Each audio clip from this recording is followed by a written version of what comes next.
it's week number 3 of the high school football season, and again, we're with Coach Tigard here at Cleveland High School in the studios of CHS Live, and we appreciate Dale Halfacre and everybody at CHS Live. They do a great job every week on this program for us, and it's very much appreciated. Not only Dale, but let me give credit to our producers in this show today that's being recorded midweek just before the big Walker Valley game. Emma Morlock, Marilyn Herrera, and Will Kelly. And we appreciate those 3 people very much for producing this program, making sure that it sounds the way it should, and also to Dale and the rest of his CHS Live people. I'm Terry Evans, Coach Tigard with us for week number 3.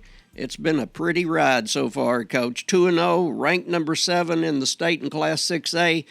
And things are rolling. Yeah, I think it's the second time in school history we've been ranked in 6A. I think we got up to 8 last year on the 5-1 start, and then so now I think it's the highest ranking we've ever had. So that part's neat, but it doesn't mean anything. I mean, we were 5-1 in top 10 last year, and then didn't finish that strongly in region play. So it's good to be recognized, but at the same time we got a long way to go. Gives people like me something to talk about. And so congratulations on that. The first 2 games, the first one, a win over Clinton. Last week at McMinn County, honestly, going into the game, I was wondering about flags flying.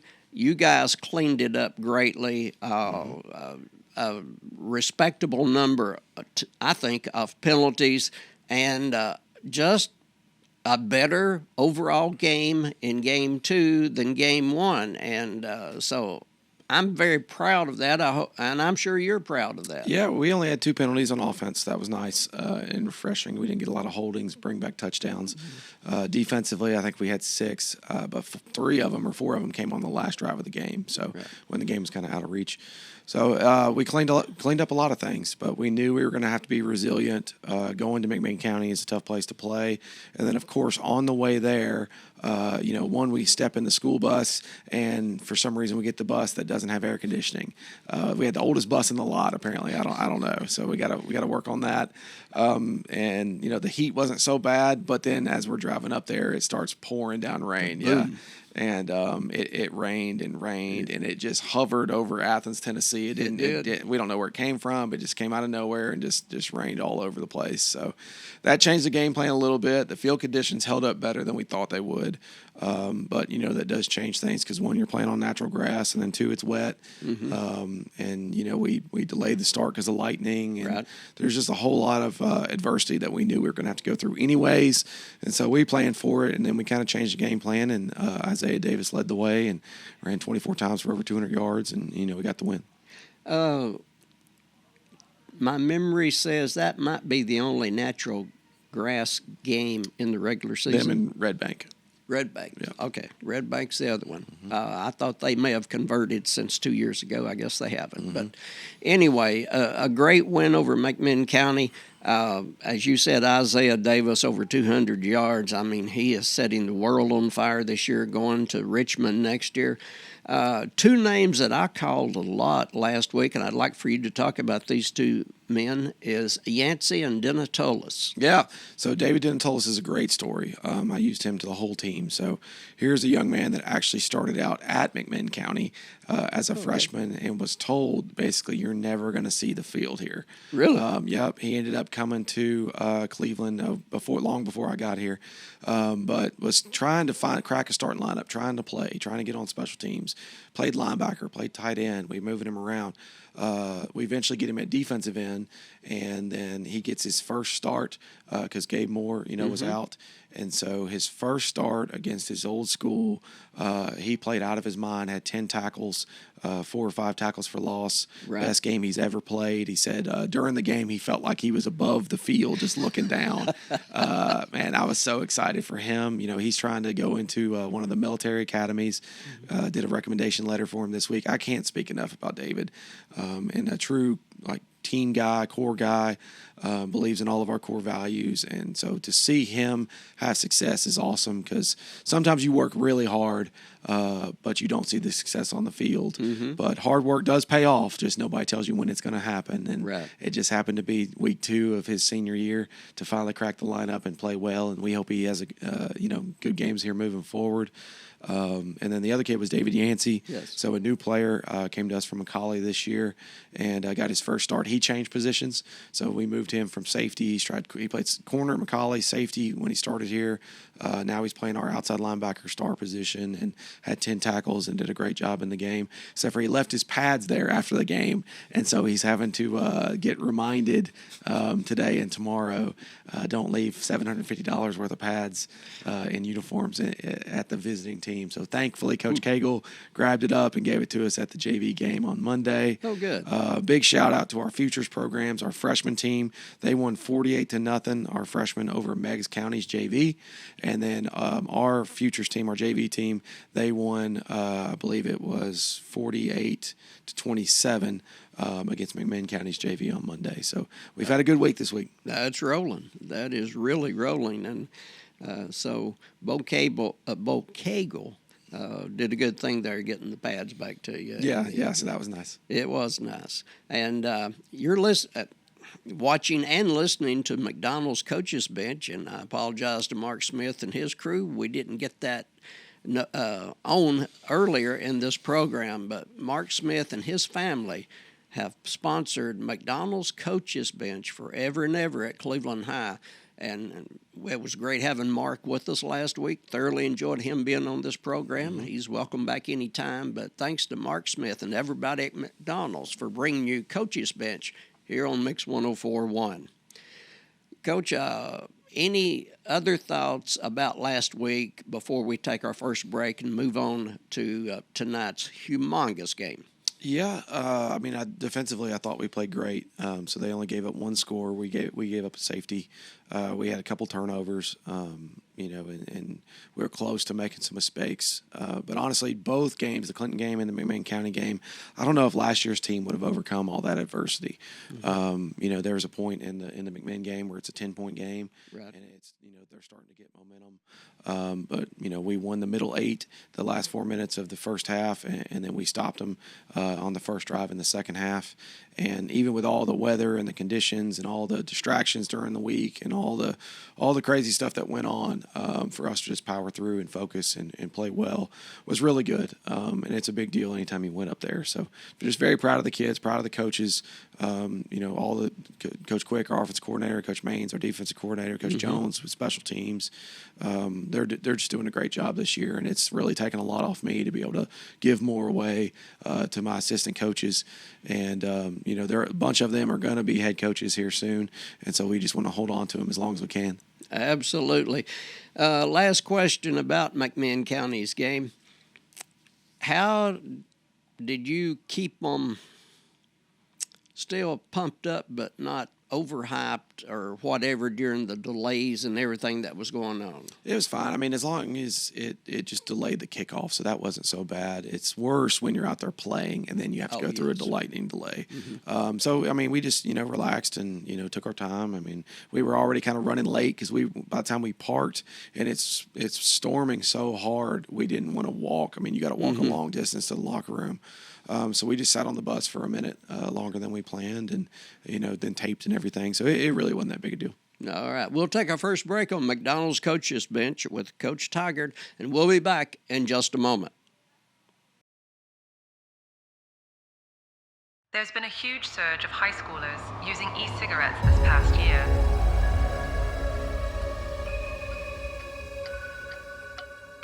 New research is shedding light on the dangers of vaping in teens. We know the statistics and stories. We've seen drugs in dreams. We've seen it wreck families and friends. We've seen people who felt like they reached the end. There's been a haze of self-medication hanging over our generation. Dealing with the stress, the anxiety, and the pain. But it's time to live again. It's time to breathe again. To fill our lungs with the fresh air of possibility. I'm so sick of the stress. to find your purpose, and to gain new opportunities. I'm building my best life. Enough is enough. Enough is enough. We breathe deep to speed. To sing, to perform, to laugh, and to live. I'm stronger without it.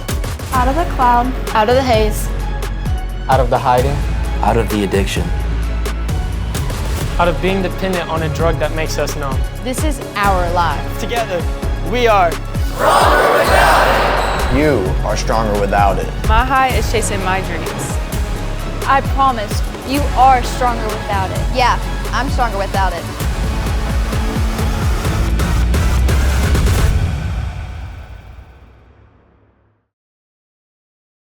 For segment 2 of McDonald's Coach's Bench, brought to you each week by the area McDonald's restaurants in the Cleveland area.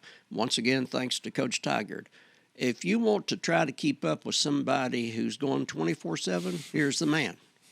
He never gets a break. People are always 24 hours a day practically trying to contact him and talk with him and this and that. A lot of decisions to be made. So this coach is one busy fella, and we appreciate him being with us midweek on McDonald's Coach's Bench.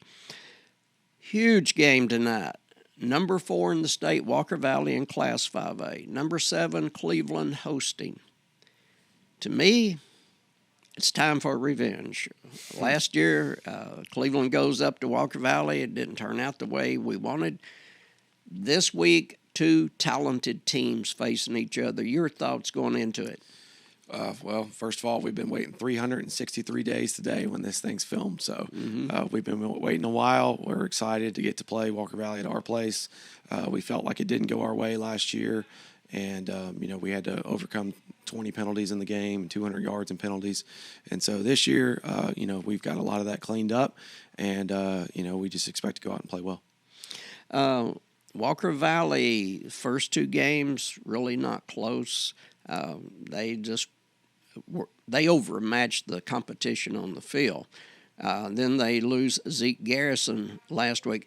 Last I heard, he would not be playing tonight. Now, maybe things have changed, but anyway, your thoughts about what they do first on offense? Offensively, they do a really good job running the ball. Defensively, they do a really good job stopping the run. So I guess they've kind of pivoted in the last couple of years, and that's the formula that they did last year. They were really good on defense, and they ran the ball really well, and they do a good job chewing the clock. And so that's kind of the game plan is they know we're explosive on offense, and so they're going to try to hold the ball, chew the clock, and, play keep away, and that's a smart thing to do. So we just need to be geared up to stop the run. We need A.J. Westfield and Gabe Moore and Zoe and all those guys to have a good job, have a good game up front.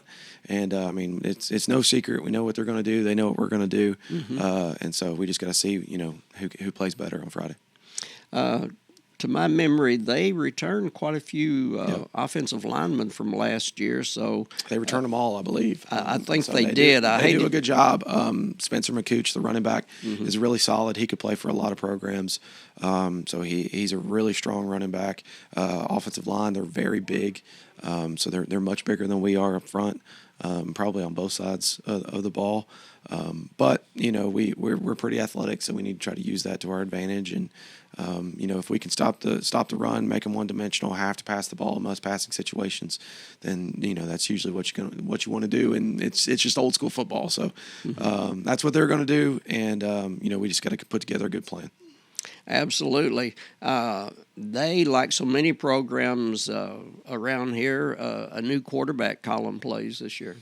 Yep, so Dosen is the new quarterback, and then they return 2 very strong wide receivers. So, their receivers can play with anybody. It's another one of the McCooch brothers. Then Roman Yulo, who's very strong. Both kids caught big plays against us last year. So you can't just assume, hey, they're just going to hand it off because they will take some shots. And it's smart. They do a good job offensively, and so it's going to be a challenge for Coach Maines and all the guys over there. Defensive coordinator Coach Harvey moved over to be the head man at Ray County this year. Have you seen much of a difference in scheme-wise in their first two games Yeah, this year? it's totally different. So they're running more of a 4-2 or 4-3 system, quarter-space deal. They look a lot more like a McMinn County or a Farragut and what they're running as opposed to the 3-3 stack stuff that Coach Harvey ran and what Ray's doing, and then also what Clinton did in the first game. So, but at the same time, like a lot of times people will change and do different stuff against us because we are different than a lot of teams they play, and we pass the ball more than a lot of teams. So we just have to be prepared for everything. I think they're going to put together a good plan. They're going to get lined up where they're supposed to be, very similar to a McMinn team. And so we just need to be able to, adjust with what they're doing and distribute the ball and just be safe with the ball. Absolutely. We'll take our final break, and we'll be back with more McDonald's Coaches Bench here on Mix 104.1. Once again, thanks to Dale and his crew here at CHS Live, and we'll be back in just a minute with Coach Tiger. This Friday, Cleveland versus Walker. Be there! 7 o'clock at the Benny. The theme is security. Coach, 2 games into the season, 2 victories. Tell us about some people who maybe are off to a better start than you expected. Now, we could talk about Isaiah Davis all day and still not fill the entire story, but tell us about some people who maybe have come along more than you anticipated, say, back in the spring.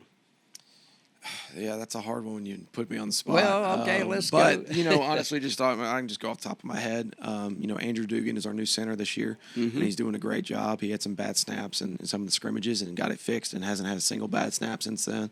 That's a huge deal right there because you move Stonewall over to a tackle.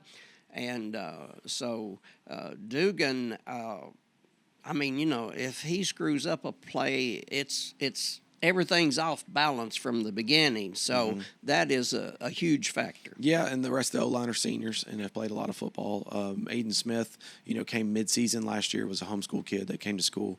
And so now he's been in the right guard starting spot the whole year, doing a great job. Jayon Smith is a new player this year who's, had some highlight reel catches, whether it was the Hail Mary in the East Hamilton scrimmage, or he had another highlight one against McMinn County on a basically 3rd and 15 from the 2-yard line. So he's starting every play at safety, and he's got a shot. He has a bunch of college offers from previous years, and if he does right, we think he's got a shot to play on Saturdays. We mentioned Isaiah, who didn't have the junior year that he wanted, but obviously is going off his senior year, already 400 total yards after 2 games. The quarterbacks, I think, have been doing a good job. Chase and then even Kaysen is doing solid. Trent Collins is kind of like the rock out there at wide receiver. He's always going to do what he needs to do, and he's always where he's supposed to be. So offensively, we feel really good. Sawyer Boyd, Sam Sarton, and AJ Westfield playing tight end, and we just have so many kids. Honestly, the challenge as a play caller is how do you keep everybody involved, and how do you get the ball to everybody, because so and so is going to be mad that I didn't get these touches, and that's why we run a hurry up offense and why we try to share the ball a lot. And you got Reggie Hubbard and Braden Carroll and Jayon and Isaiah and Sam and Sawyer, and it's just so many plays in a game. You only play 60 to 70 plays a game, and you want to get everybody their touches. Well, if Isaiah gets 25 of them, then it's less to go around. What a beautiful problem to have, rather than saying, okay, Isaiah, you're going to carry 40 times whether we're getting anywhere or not, know. So a beautiful problem when you have so many weapons. It's got to drive defensive coaches crazy because, if they're going to try to stop one, then somebody else is going to hurt them. Yeah, and that's the thing with our players is like, hey, how you play without the football tells you how much you love your teammates. So what I love is that a lot of these kids like Reggie or, Trent or Braden, they care a lot about blocking for each other. If you're carrying out fakes and you're doing things when you're not getting the ball, that kind of tells the story to us. And, around here, if you're not going to block, you ain't getting the rock. Right. And so that's a big one. Yep. So offensively, we're just real happy, with where we're at, but there's still a long way to go. we knew year 2 in the system has always been better. And so we've got high expectations for, what we should be. We should have scored more than 27 points last week, honestly. And so we got to get that number back up. And then defensively, we got 10 new starters over there, and they're doing a great job. And they're trying to find some little more depth. But Sam and Sawyer are playing every snap at inside linebacker, but also playing tight end. Right. We need to find a couple more kids that can get out there and play. Lacorius Edens played a little bit last week at linebacker and tight end, getting him more involved. Kyrie Scott's a sophomore, trying to get him more involved. David Yancey found a home at the star position, and we rotate a lot of DBs. Yes. So Nate Shropshire, Martavius Smith, Jay Young, Braden Carroll, Reggie Hubbard. There's probably guys I'm forgetting. We're trying to play more players, and last year we only played 23 on both sides of the ball. Mm-hmm. Where this year we're over 30, probably 35 kids, and then when you start adding special teams, you can get to 40 and get more. We only dress 50-something kids. That's what I was going to say. If you're on the team this year, most likely you're going to see that green turf out there. Yeah, you're going to play. Yeah. And we've got a lot of kids that are in the number 2 role, but they're fighting to get on the field. And the big thing, Terry, is it's just so competitive. Mm-hmm. Every practice is competitive because we've got 6 receivers. So if you're the 4th or 5th guy, you're fighting to get into the top spots. And even if you're the main guy, well, if you don't come out there with a great attitude, their number 2 guy's just as good. And so it's really nice as a coach. It's kind of similar to college, to where, like, hey, if you're even the quarterback or the long snapper, like, if you're having a bad day, mm-hmm. There's a guy right behind you that's just itching to get on the field. And we don't have a lot of kids that are just out there for the free T-shirt and eat the free meal on Friday and stand on the sideline. Everybody that's out there is really trying to play. And so that's why you see our JV program is so successful, because we're either at every game, watch mm-hmm. every film, and break it down, and then that's an opportunity that you can use. Where there's a competition right now for the backup running back spot. Yes. So if Isaiah goes out, it's between Gage Parker or Emilio Green or Nate Shropshire or Lorenzo Tyson. Well, who's the one that's going to carry the ball that we can trust, that's going to run the right play, hold on to the ball, so that we can start to get them some snaps? And Emilio Green had 3 touchdowns on Monday in the JV game, and Gage Parker ran really well. Mm-hmm. So now they're building trust with me to put them in the game, mm-hmm. And maybe take some off of Isaiah if we can. We'll close this program. It's brought to you each week. It's called McDonald's Coaches Bench because of Mark Smith and his crew at the area McDonald's. We want to close it today with this. Last year, this man kept telling me during the season, off season, preseason this year 2, historically, where he has been better. You get your feet wet the first year, they learn you learn them, etc., etc. And year 2 is turning out to be a delight. And, Coach, we're hoping and praying for a huge crowd tonight at Raider Field. Mm-hmm. It's going to be a great ball game. 2 ranked teams, 2 undefeated teams, the rivalry between the 2 schools. We're looking for a great atmosphere at Cleveland High, and I know you want to see a lot of blue in the crowd. Yeah, the Clinton game was one of the larger student sections, I was told, in years. And so we're expecting to have a lot. There's multiple live streams that are going to be showing up, but at the same time, that's from Nashville all the way to East Tennessee. Right. But at the same time, we want people to see it in person. Mm-hmm. So you want to see the lights. You want to see the Walker Valley Band is so mm-hmm. good.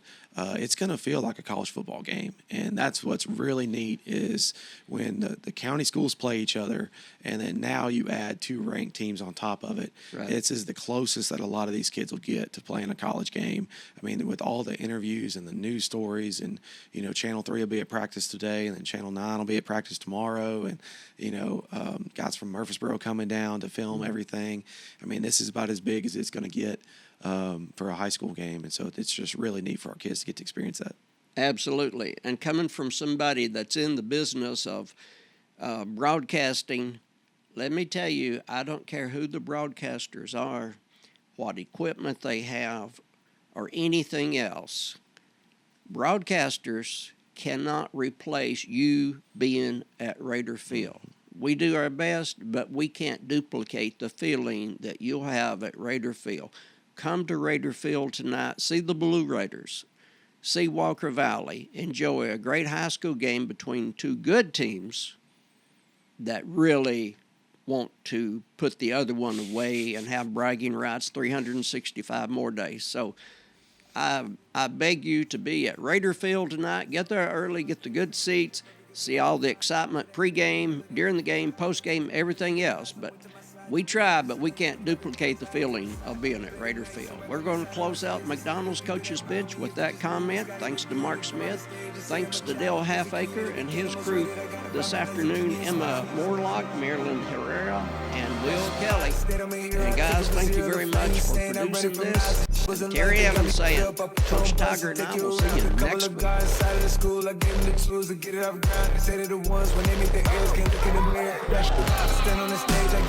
I'm turning it down, containing keep flowing, doing the streets, we do it for keys, we do it for rights, I'm 52 easy, this shit ain't for pleasure, I'm coming to tweak, this shit is forever, and everything up in 8, yeah, we write it and rap it and write it and rap it and write it.